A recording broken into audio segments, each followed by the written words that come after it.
Assalamu alaikum wa rahmatullahi wa barakatuhu. Jama'a maza da mata masu kallon mu da sauraron mu barkamu da warhaka. Barkamu da sake kasancewa tare da ku cikin shirin mu duba mu gani na wannan rana ta Juma'a 27 ga watan Oktoba shekara 2023. Yau a kwana a tashi watanni uku al'amarra suka yi tsaye cik a cikin wannan ƙasa tamu. Demokaradiyya ta samu tarnaƙi. Hakan ya sa ƙungiyoyi da ƙasashen duniya gaba ɗaya baki ɗaya suka tashi tamkar mutum guda suka yi tur da Allah wadda da wannan al'amari da yake ya saba ma doka da oda.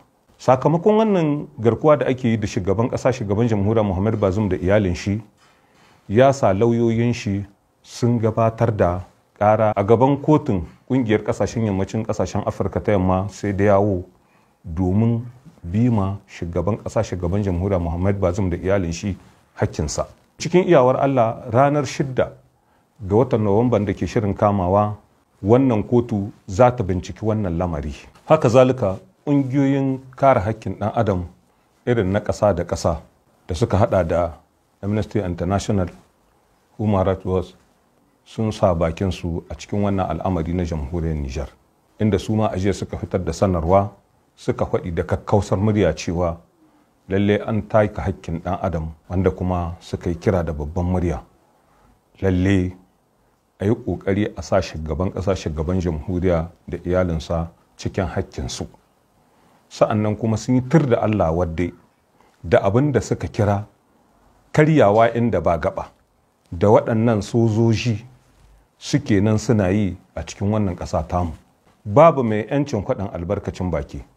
Kafofin yada labarai duk an murɗe su an kulle su an sa su cikin buhu an ɗarme bakunansu. Saman kafofin sada zumunta na zamani rezo sosai da ake ce ma blogger su ma da ka ce shi kenan sai a sace ka a ɓoye ka a rasa inda aka yi da kai. Sai in an ta maganganu bayan sati biyu an kawo ka feji kuma sai a rasa menene ake zargin ka da shi. Kamar irin yadda ta faru ga 'yan jarida Samira Sabo. Haka zalika mutane ana biyar su gida-gida ana cin zarafinsu ana cin mutuncinsu kuma babu wata kamaimai wata shaida ko wata hujja da ke da kwai ta cewa a'a wani ko wance da aka ci zarafin shi saboda ya yi laifi kaza ne ko kuma a'a saboda ana zargin shi da kaza. Haka zalika waɗannan ƙungiyoyi sun nuna cewa abin da kenan yana faruwa cikin jamhuriyar Nijar abu ne mai hatsarin gaske sosai saboda su waɗannan sojoji tabbata ba su da gaskiya tabbata tsunduma suke tsamo-tsamo cikin laifuka to ba su san kowa ya ce ta yi kara ko ta yi ice shi ko abin da ƙasashen duniya ba za su amincewa da shi ba. Babu wata hujja ko guda ga su waɗanga sojoji na su ci gaba da yin garkuwa da shugaban ƙasa shugaban jamhuriya kuma ƙarya ce babba tubkekiya da tuggu da makirci suka yi inda suke nan suna ƙoƙarin su goga mai kashin kaji da wata magana irin ta banza da wuhi wanda kowa wani duniya ba ya yarda da ita na cewa wai shugaban ƙasa Muhammad Bazoum ya so ya tsere. Ganin irin yadda ya yi gwagwarmaya tun tsawon tarihi kamo tun daga conference national har zawa yanzu Bazoum dan gwagwarmaya ne kowa ya sani. To kaka hankali za ya yarda a ce wai shugaban ƙasar da ya yi tsayin daka domin kare mutunci da iyaucin jamhuriya ta hanyar kin yin marabas yau a zo mana da wata magana banza da wuhiwa a ce mana Bazoum ya so ya tsere. To da yake Allah shi ba a zalimin kowa ne ba sai tona masa asiri. General Tumba da kai ne sai da duniya ta taru lome ya ce ai ba yiwa ba su ga wata technology da adda kai ba wadda yake za a ce za a hita da shugaban kasa kenan an ji kumiya. Mun kwatanta muku tun harkon wannan al'amari babu inda akuya za ta da kayan taiki. Wasu kaya sai a Mali saboda sun hi ƙarhin jaki. Mun ga muku cani baya iyawa yau cani baya iyawa gobe. Aikin cani wanda aka sani shekaru 12 da suka gabata shine dogarci a fada shugaban ƙasa. To yanzu kawai sai a tashi rana ɗaya haka kawai sai a ce wai shugaban ƙasar Nijar wai cani ne.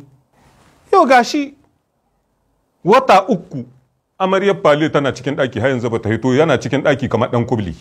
Suna takama sun kame Bazoum sun tsare shi da shi da iyalin shi su kuma Allah ya kama su. Duk wanda adda hannu cikin wannan al'amari yau baya da kwanci hankali sakamakon addu'a da roƙon Allah da mutane suke yi a sassa daban-daban na wannan duniya tamu.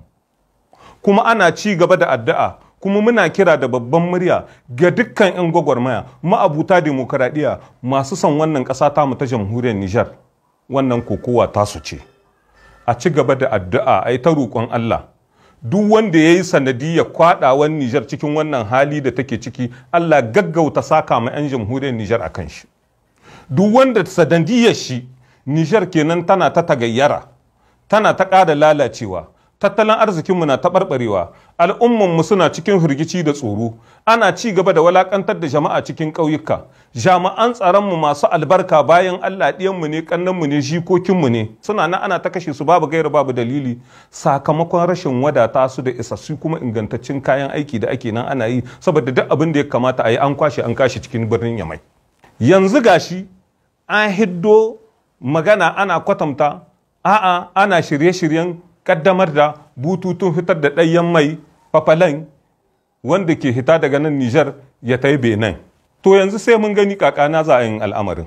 Iyaka liƙe take sakamakon jerin takunkuman da ƙungiyar gamayyar ƙasashen yammacin Afirka sai da yawo ta garkama ma jamhuriyar Nijar, sai an dawo da tafarkin demokaradiyya, sai an maido da shugaban ƙasa shugaban jamhuriya Muhammadu Bazoum musamman kujerar mulki. In ma za a kaddamar da wannan bututu, abin tarihi na farko da za a gani a cikin wannan ƙasa ta jamhuriyar Nijar, a ce a yi shi ba tare da halarta shugaban ƙasar wannan ƙasa da ta samu wanga alheri ba. Kuma mun san ƙarya ce cani baya iyawa. Mun shefa mai ƙalubale in cani tabbas shine jagoran Nijar, ya hito koda nan da ramfuwan justice ne, ya hito koda da nan ramfuwan opital ne.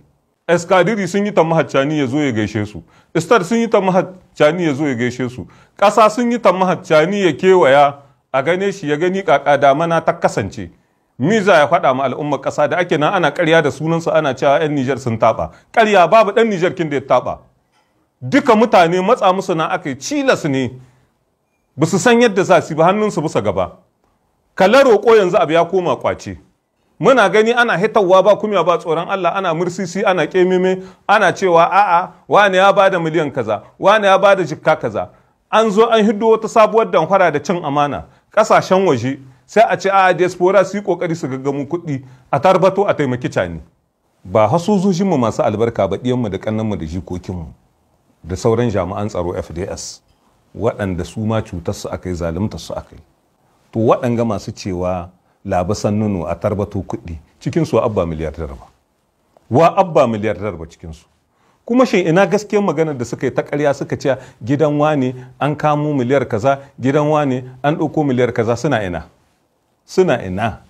Kuma sa'an nan mun ga waɗanda suka yi zaƙewa cikin lamarin ga. Duk mutanen da aka yi wani zamani ana kurura ana cewa suna cikin afar MDN. Misa haka nan wai jama'a. Kai da Allah ku ba mu labari mu jiya, mu ba mu gane wanga abu ba. An ce mutum ya ba da miliyan 100, mutum ya ba da kaza, mutum ya yi wane ne, an yi ranyo gidan wane, an ce kaza, wane ya ce saura kiris, an ƙare da dai sauransu. Kai nan ma dai za mu yi ƙoƙari mu duba mu gani. Allah sarki, ai mu da mun san ko cikin kwai akwai gabas. Agadas.